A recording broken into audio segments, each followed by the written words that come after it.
definitely there were times when I felt low. Definitely, if I would be lying if I said no, it was a smooth. No, it was definitely not.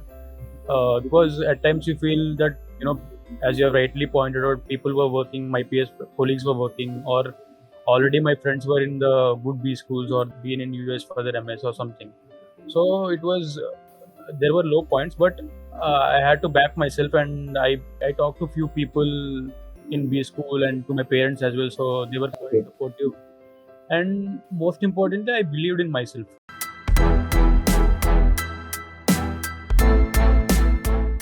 Hello everyone, today we have with us Chaitanya. He has scored 98.97 percentile in CAT 2022 and also 99.09 percentile in XAT 2023.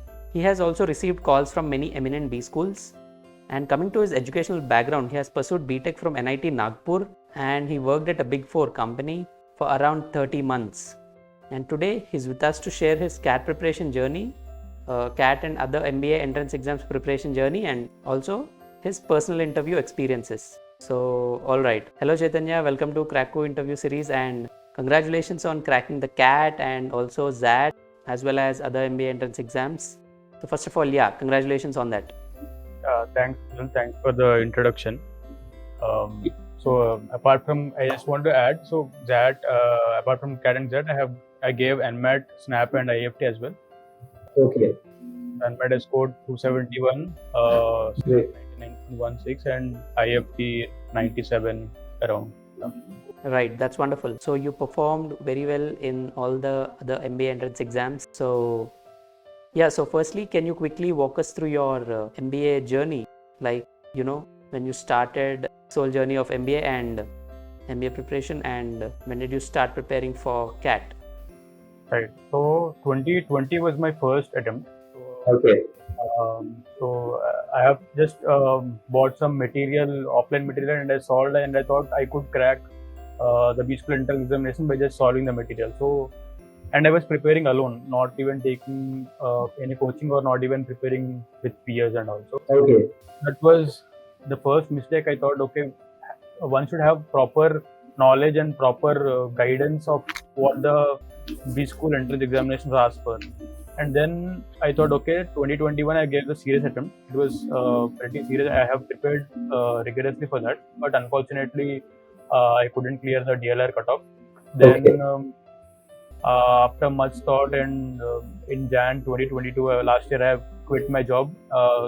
So I quit my job in Jan 2022 to prepare for all the B school entrance examinations. I thought, let's go all in this time. Let's give all the honest efforts, because being a gem, the margin for error is very small, and even the higher percentiles may not fetch you the desired B school call. So I thought, let's just do it. Although again, on the D-Day I couldn't perform to my expectations, but yeah, I could do fairly well in all the other entrance examinations and get decent amount of calls. Right.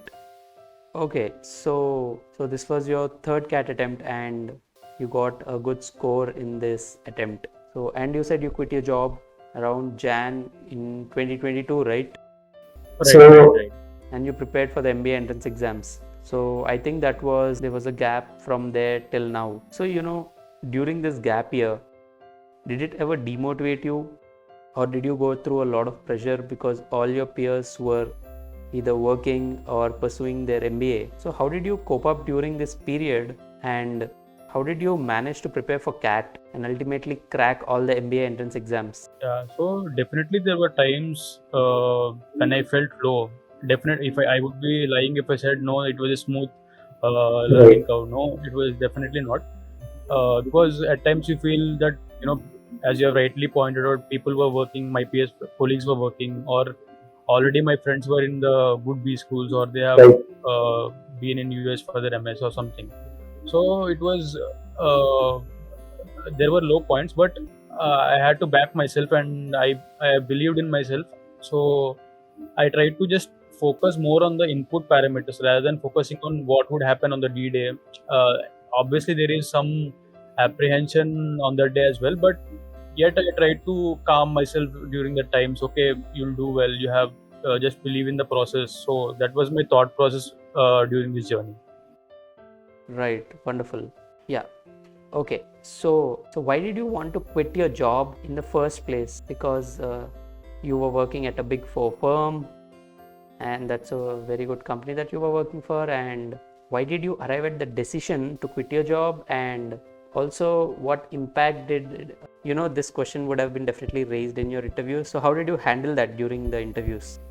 Right. So it after not getting the desired result, so I thought, will I be able to give the efforts I was willing to give along with the job? One, Okay. and as I have already I already had 29 months work around 30, so I thought I wanted to be in the sweet spot. I don't want to Okay. cross the 3-year limit. Okay. And I thought I talked to few people in B school and to my parents as well, so they were quite Okay. supportive. And most importantly, I believed in myself. So I knew I could Good. put in the efforts, just not worrying about the result. But the problem is there will be certainly some thoughts like what will other people think, what will my neighbors Right. think or relatives think. Right. So there will be some pressure that you will be facing definitely, but the career decision or decision in your life should be solely based on your perspective, how you view it, right, rather Right. than what others think. Exactly. So I believed in that, and thankfully my parents were also supportive in that aspect. So I thought I'll do it. And regarding the interview aspect, uh, Right. I think only 2 or 3 interviews. In 2 or 3 interviews, I was asked about the gap year, and if you have the genuine reason to justify it, and if you are backing yourself well, then it is fine. Even the interviewers know there were people who take gap and then they could crack and get into the B school of their desired choice. And uh, we just have to stop seeing the gap in our CV as a crime. First, we have to Right. stop seeing that, and then we don't. We should not really think about what others think, what my relatives think, or what my friends Exactly. think. Because Right. Like what you pointed out is actually that's a very valid point. And okay, now moving on to your CAT preparation. What changes did you make to your preparation in the third attempt? I think you couldn't clear the LRBA cutoff in your previous attempt. So what changes did you make to your preparation, and ultimately, what was your preparation strategy this time, and how were you able to crack it? So yeah, I was pretty decent at quant. So last year also I scored 99 plus in quant. So I thought I'll just give more time to DLR and BRC this time. So I focused Okay. more on that. And most importantly, first we should acknowledge and accept our weaknesses. So I told myself I'm not good at BRC. I'm not that great at DLR. So I should put in these many efforts. I should solve these many sets every day. Then the result will eventually come out. So Okay. having a proper plan, after identifying your weakness, that helped. Although I couldn't do exceedingly great in VRC on the D day, but I could see the improvement from last year definitely. Right. So now coming to the mock test. So how many mocks did you take, and what was your mock analyzing strategy? So how did you experiment and finally come up with a strategy? Yeah. So if I may divide my preparation in different phases. So phase one is just focusing on the basics and then solving in without timer. Okay. Then coming to the phase 2 where mocks and sectionals come in place. So in mocks, so first for any aspirant also, first your basics should be in place, then you have to go to the mocks. So in mocks, I tried out different strategies. So maybe VA first, RC first in VRC, and focusing more on the easier passages or para jumbles or para summaries. So these were few I tried out initially. So and then I have come to my own strategy which is working for me. From DLR point of view, there is no hard and fast rule. There is no rule book, right? So you have to solve as many different variety of sets as you can, as much as you can. Yeah. And the select in DLR especially, you have to put your ego aside. Even if you have solved Exactly. 400, 500 sets, if I had to give a ballpark number of my practice sets, it will be definitely around 450 or 500. So even after solving so many sets, you have to pick the easiest ones on the mock in the Right. mock. So you have to start like someone who want to just cross the pass mark. Let's say in board exams we have just try to cross the pass mark of 35 or 40. So that first set should be the easiest one. So that selection of set will be crucial, and then it would decide the next section and the quant as well. So coming to quant, I think everyone has their own strengths and weakness. I played to my strengths in the first round, and I mean first round as in the first 20 minutes. I just pick up the easy questions of my comfort area. Then I would pick up the difficult questions towards the end. So Okay. quant was always, it was never difficult for me per se. Right. And mostly I have used the free resources only. I haven't taken any formal coaching.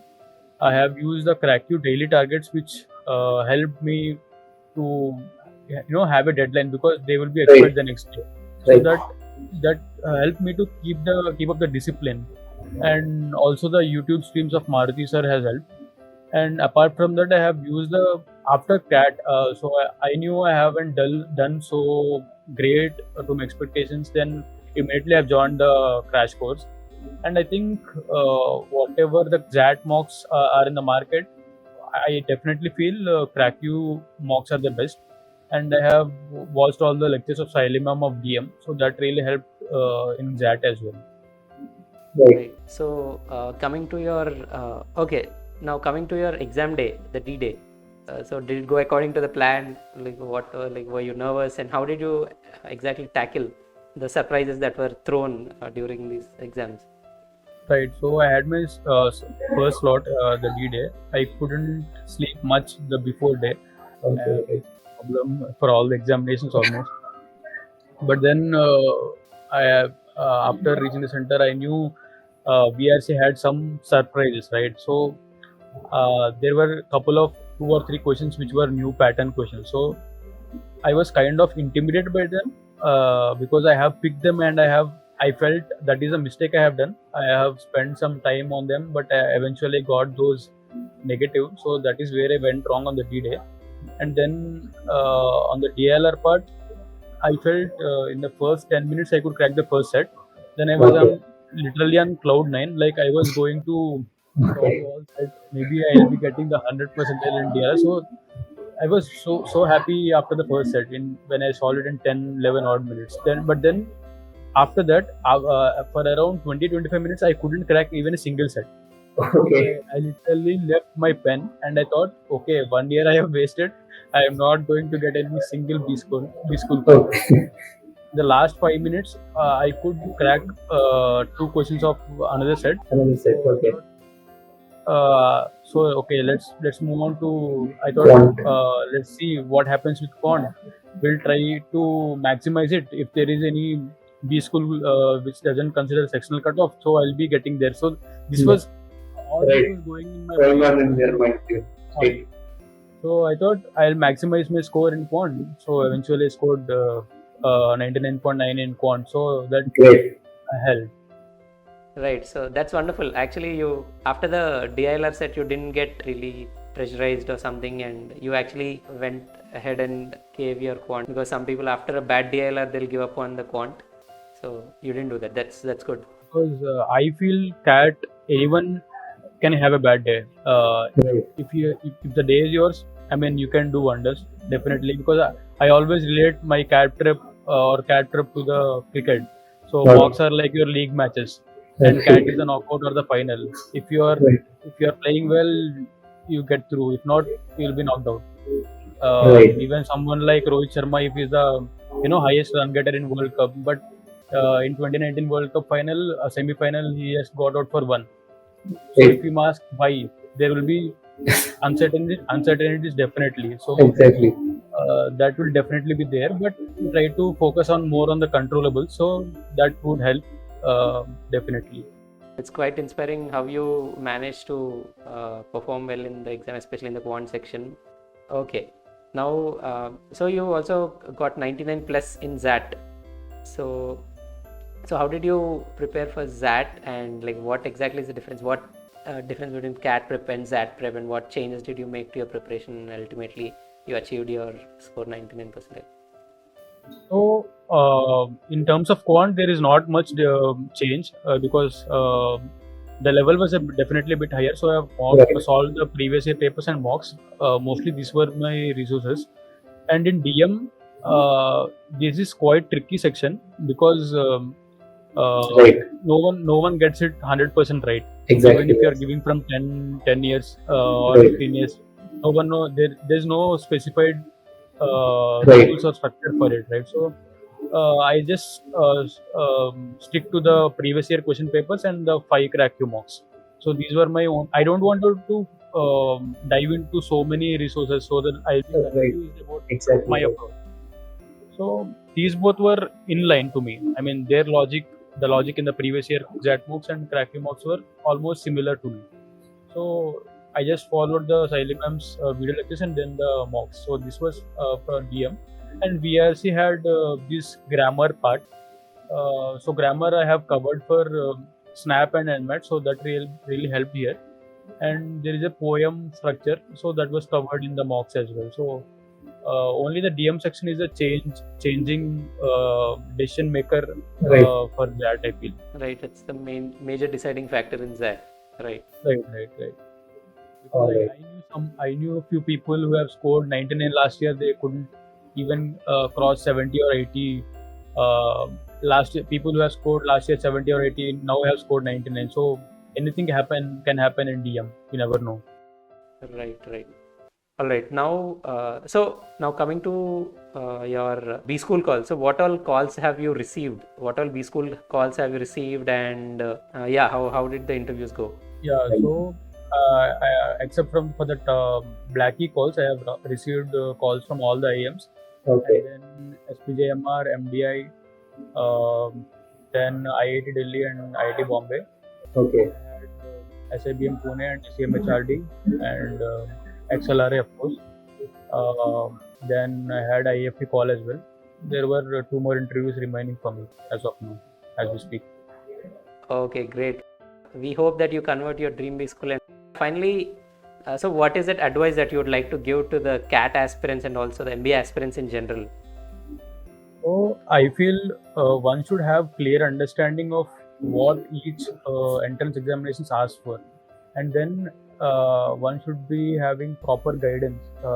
By proper guidance, I mean not necessarily from a 99 percentile or 100 percentile.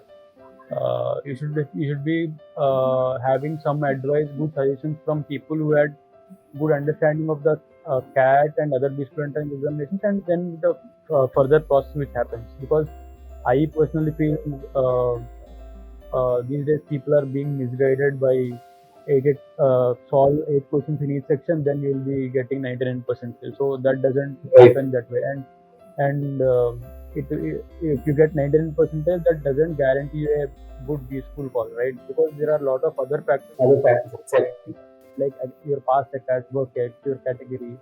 And again, one more thing is the B school criteria might change every year. So one can't generalize that, okay, this is the percentile, you'll definitely get this call. So you never know. That's not going to happen. So those were not so useful questions. So rather than that, focus on your basics, be clear, and then go to the mocks.